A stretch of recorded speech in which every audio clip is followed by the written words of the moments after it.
We bring Dave Weinberg from the Press of Atlantic City into the conversation, Dave, and I'm wondering what kind of reaction you've been getting on your piece that basically called Howie Roseman's move questionable.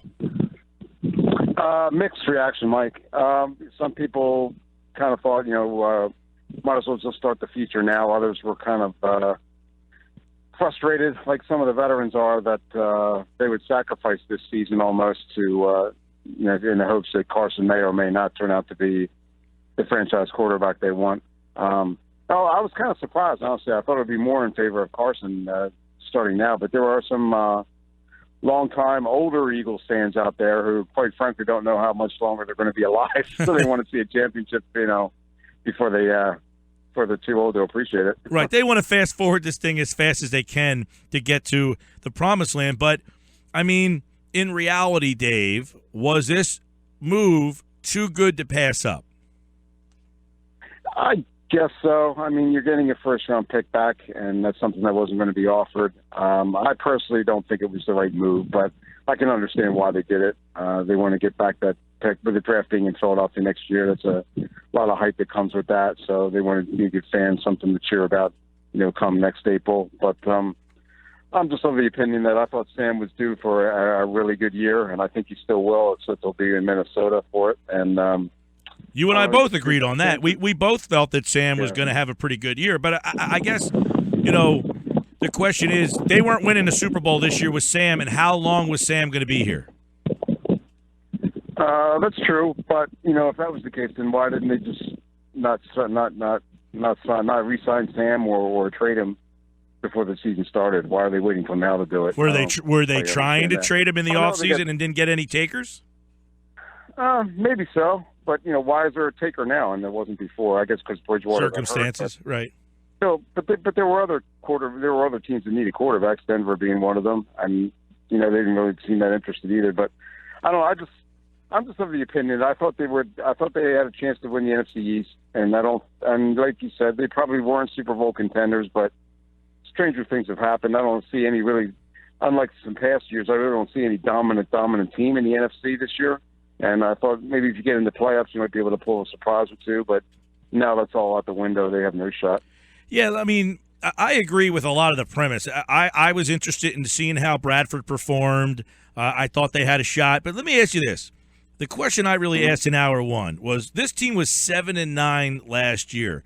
Were they 7-9 because they had 7-9 talent, or were they 7-9 because the coach / GM, and the players who just no longer believed in the coach by December? Probably a little bit of both, but yeah, I would lean towards that. It was more of a. I think Chip's message had gotten tired. His personality had started to grate on a lot of people, and I don't know as much of it was talent as much as coaching and just a frustration with the way he was doing things. The fast-paced offense was tiring out the offense and the defense both. They were tired of running full board practice every day. So I think it just reached a boiling point where they were just tired of it and ready to make a change.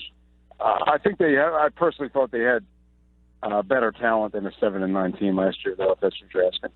And not a lot of that team is a whole lot different. I mean, is it fair to say the defense is better than last year? And look, for 10 games or so, even the last 2 years, their defense played pretty well until they basically ran out of gas, it seemed like. So is it fair to say their defense is better?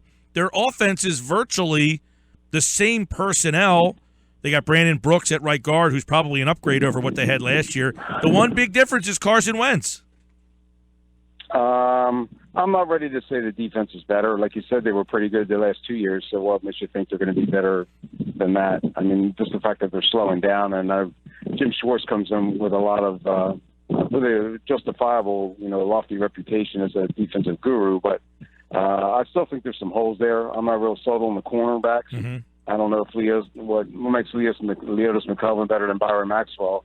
I happen to think maybe he would have fit in better with Schwartz's scheme. I'm still not sold on the linebackers. I really haven't seen anything from Nigel Bradham. Jordan Hicks was good for half a year until he got hurt, so who knows how he's going to come back. So I'm not willing to, make them the monsters of the midway just yet. Right. No, and I like you. Those questions are valid. But I think the 4-3 will benefit Vinny Curry, Brandon Graham, specifically Fletcher Cox, which was a big area for them where they, didn't get a lot of pass rush last year. Specifically for the defensive line, because the defensive line in that 3-4, that's not really their job. Right. So and they took the ball away a lot, which is a pretty big, statistic. They had a lot of takeaways last year, and I don't know if they're going to have. I don't know if they're going to be able to equal that this season. That'd be nice if they did. But. Yeah. You mentioned Hicks. I'm interested to see, does Hicks start at middle or does Tulloch start at middle? I mean, does that evolve as the season goes on?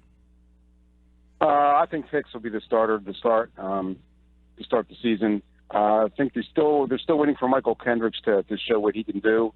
Right now, I think they're pretty high on him. He just has to show that consistency that we've talked about in the past that he hasn't shown. There's been nagging injuries here and there, but I think they view Tulloch more as a veteran, steadying influence, maybe showing Hicks the ropes a little bit, about how to be a middle linebacker. But I think the plan for right now is to have Hicks start the season in the middle and with Bradham and Kendricks on each side of him.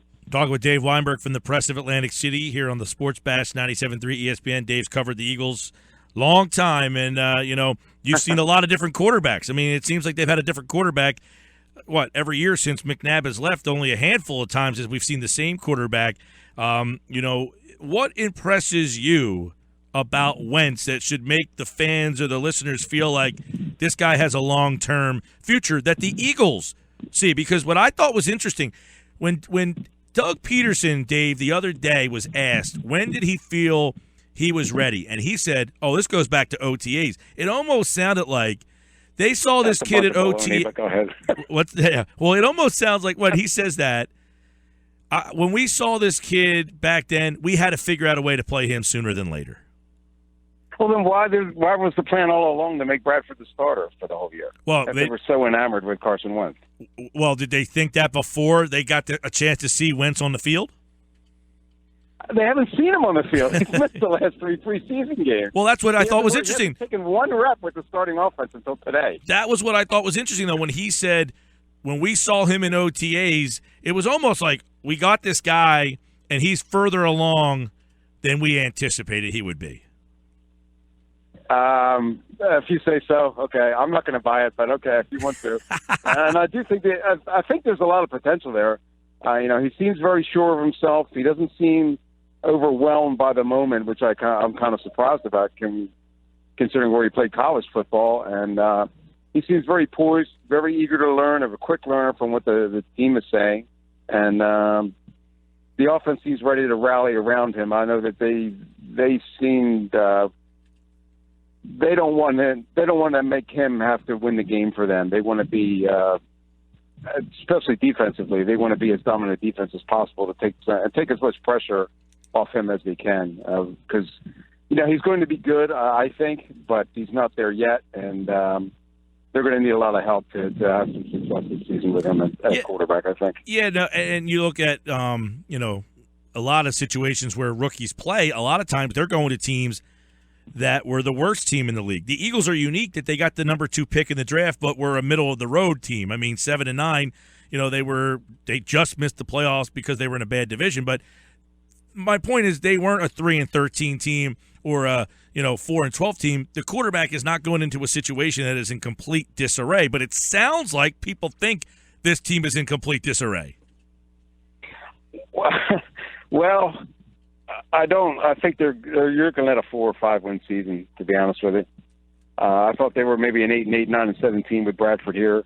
I think that much of Bradford. I know I'm in the minority there, but I just think that he was, if he was going to stay healthy, which always is a big if, but I just thought he was poised for like a breakout season. He's had the entire preseason to work with the receivers, and I just thought he was that much of a difference maker. And I know Carson, like I said, Carson's going to be good in the future, but I do think you are staring at a last place finish in the NFC. But it's interesting because as I was kind of talking about before, Dave, their offense is Matthews, Both Matthews, Huff, Aguilar. I mean, they virtually have the same weapons. Ertz, Selleck. I mean, they're all the same cats there. The offensive line is virtually the same. The only guy that's different is Wentz. I mean, really, right? That's the only guy on that offense except for Brandon Brooks that's new and Dorial Green-Beckham. Yep, that's true. So very true. You wonder if it goes back to the Chip Kelly. Was that offense just not – I mean, do they have the personnel that can help him out and make them, with a good defense, can it make them relevant? Yeah, I think the West Coast offense is more catered to what they have around them talent-wise than Chip's attack was. And I think the defense is good enough to help them out. But and special teams, too, can't discount that. They're one of the best special teams units in the NFL, if not the best. So that might be able to steal a couple wins here and there. But I think their schedule is really tough. They're playing the AFC North this year, which aside from Cleveland, is going to be pretty good. Yes. They're going to have a tough time beating Baltimore, Pittsburgh, Cincinnati. I think the NFC East is better than it was. They got the NFC North, too, which all those teams said maybe Chicago should be better also. So I just think the competition is so much tougher this year. I mean, it's always tough in the NFL, but I just think that there's going to be some growing pains this year, and that the Eagles fans they have to be patient because I think Wentz has a lot of potential, but it's going to be a learning process and a gradual growing process for him. Yeah, Dave Weinberg from the Press of Atlantic City here on 97.3. Let's look at some of the news and notes. Sturgis gets a 1-year deal. Did he, in your mind, clearly beat out Parkey? I mean, that seemed like that was a no-brainer, right? Yeah, he had a big lead on him. He was much more accurate on field goals and extra points, but especially during practices, which we were able to see during training camp. Parkey just doesn't seem like he's all the way back from that groin injury that he suffered last year. That's a shame. It was a pretty significant one, too. So, it is a shame for him because, made the Pro Bowl. Before that, yeah. And I think once he gets healed, I think he'll be very good, and on some team, I'm sure, will take a chance on him. I don't think he's been signed yet, but there's going to come a point during the year where some kicker misses a key field goal, or they'll be looking for somebody else, and Parkey will get another shot. Hey, some reports that the Eagles looking to trade some linemen. I mean, the lineman they supposedly got yesterday, there was reports they were already looking to get rid of him. Right. Now, that trade fell through. Yeah. Do you think they're still looking to make moves? Do you think Roseman is still working the phones for Sunday? Yeah, I guess he is. I mean, though I don't know if you can get anybody that's going to be able to contribute right away. I'm a little surprised they'd be interested in trading Wisniewski. I just think he's a pretty solid, reliable guy to have there because he can play both center and guard, and he's pretty good at both positions too. So I'm a little curious as to why they want to get rid of him. I guess they just want to stockpile draft picks, but I think depth of offensive line isn't really one of their strong points right now. And if you have a guy like that, I don't know why you want to get rid of him. Yeah, and I guess, that's good. Sayamala is going to step in there and start as soon as this Lane Johnson situation, right, which is kind of bizarre. Can you see Johnson now playing 3-4 weeks because of the, Yeah, sure. Yeah, absolutely. I mean, the NFL hasn't let him know, and then once they do, he's got that appeal process to go through too. And I was actually talking to him just now, and he was just saying it's been such a bizarre, strange month for him that he's learned not to dwell too much on what might happen or what could happen. So he's just taking it week by week. But that's a very strange scenario. I don't know why. It seemed like they knew about it like a month ago, but I don't know what's taking so long for the B sample to come back or whatever it is. It would have been better off if they had just known, a couple of weeks ago that Johnson was going to miss the first week and then, dealt with it then. But now it's just going to throw everything in flux again after you go 3-4 weeks and then he hits the bench. So Johnson, because I know he has said this is like he's been really ticked off and, this has been a nightmare for him. Does he seem like he's, prepared that he's going to play for 4 weeks at least?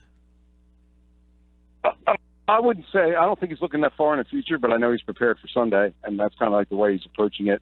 He's just going to take it week by week, and whenever the news comes down, I guess he has to deal with it. David, he's facing a 10-game suspension. Is he hopeful that because we just saw Randy Gregory get his from 10 to 4? Is Johnson also hopeful that his will get reduced? Is that what he is hopeful for with this process? I honestly haven't asked him about it, but his situation is kind of strange because the first test was for Adderall, and now that's not a banned substance anymore. So if he had, tested positive for that now, he wouldn't have gotten suspended. So I guess there's a school of thought that thinks that maybe this is really his first offense, but I guess that's something for the league and his agent and everybody else to have to deal with and figure out. Yeah, what a wild story. So Johnson looks like he'll play, which means Barber back at left guard for the time being, Sayamala to the bench, and I guess once Johnson's out, Barber goes back to right tackle, Sayamala goes into left guard. You wonder how they're going to work the reps out to get those guys prepared for the inevitable. Yeah, especially Sayamala. I mean, I thought he struggled a little bit when he was in there with the ones. I don't know if he's quite ready for it yet, but yeah, that's something they're going to have to deal with. I guess they think a lot of him. I know that they think they're encouraged by his progress, but the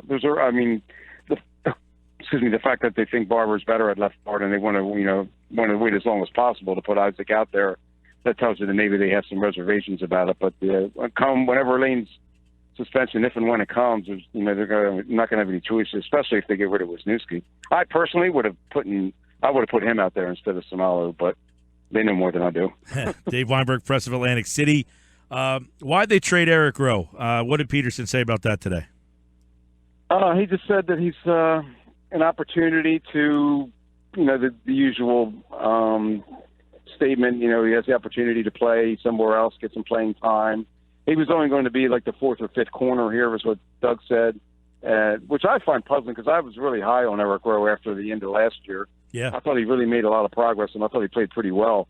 So I was, for whatever reason, he didn't seem to take to Jim Schwartz's defense as fast as Jim would like, and kind of fell in the doghouse and never really got out of it. And why? They just had more faith in. I'm going to say, go ahead. Why not take a look at him at safety? Yeah, that's what he played in college. Mm-hmm. We think they would have made a pretty decent fit. And for all the talk about Jalen Mills, and he showed great in training camp, but I thought he stunk during the preseason.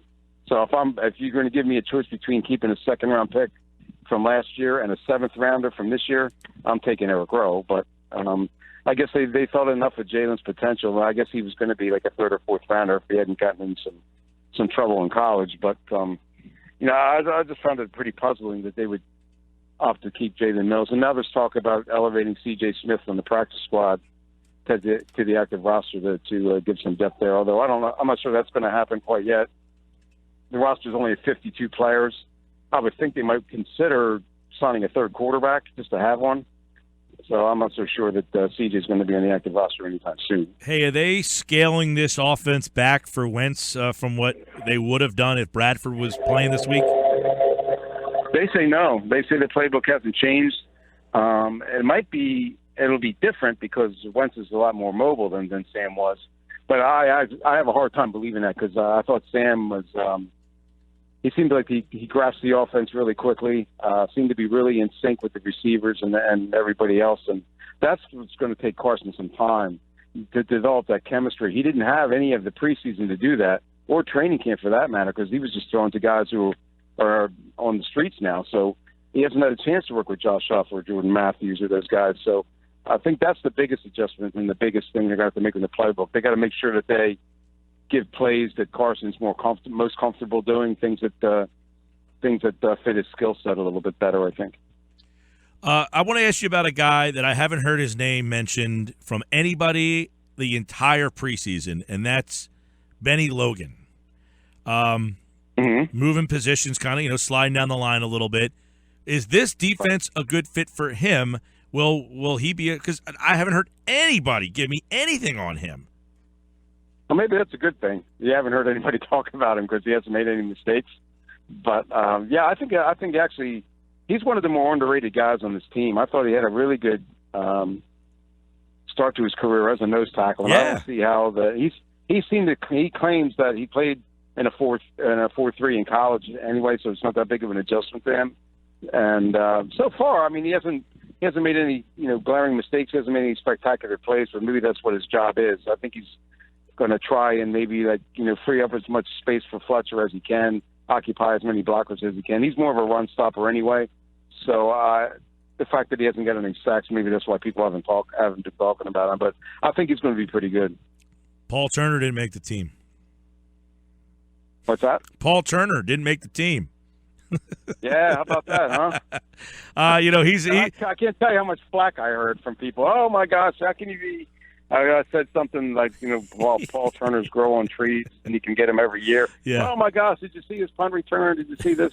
See that? But the fact that he passed through waivers, nobody put in a claim for him, and I was on the practice squad. Yeah, when we talked last time, we both kind of agreed that he wasn't going to make the team, and even if he did, he wasn't going to play that much. I thought it was kind of a bad message to send, though, that this guy played his ass off and did everything, and then, okay, it's one thing if you brought in a veteran guy and took his spot, and a guy that could help, but they brought in a guy I never even heard of before, that wasn't here, wasn't through the sweat, and I thought that was a bad message, but I do agree that Turner wasn't going to add anything. Yeah. Same thing happened with Rasheed Bailey last year, who I would argue might be better than Paul Turner. Just the fact that I think he's in Jacksonville now, so people do think he has a future. So it seems like every year there's that one guy. Even I would argue that I thought Tim Tebow had a great preseason last year. I couldn't believe it they cut him. So I guess they're looking for long-term guys when you get to that position. I'm not really sure. I got one guy on my injury list here from Boyko of significance anyway, and that's Vinny Curry. He'll play Sunday? Right. Yeah, he says he will. Yeah, because Bryce Treggs is the other guy. He's the guy that the wide I never heard of before. Yeah, me either. He's on the injury report. Which I don't know. The injury report a lot different this year because there's no more probables. They're gone, so it's just questionable. Right. And Vinny Curry is limited with a knee, but I think Curry's going to have a big year. I'm going 13.5 sacks. Oh wow! Okay, yeah, I guess it's possible. Especially you got Connor Barwin on the other side, who's going to occupy a lot of attention too. So well, you got Fletcher Cox in the middle. That's the guy who's going to he's going to take up a ton of attention. Yeah, that's true too. So yeah, that's feasible. I think that Vinny Curry's definitely a 4-3 defensive end. He was just lost in that 3-4 Absolutely. scheme. So I think he's one who's going to really benefit from it. Dave Weinberg, Press of Atlantic City. He'll be at Eagles and Browns and all the coverage in the Press of Atlantic City this week. And, of course, we'll talk to Dave on Wednesdays here on the Sports Bash 97.3 ESPN. Thanks, Dave. Well, thanks, Mike. I appreciate it.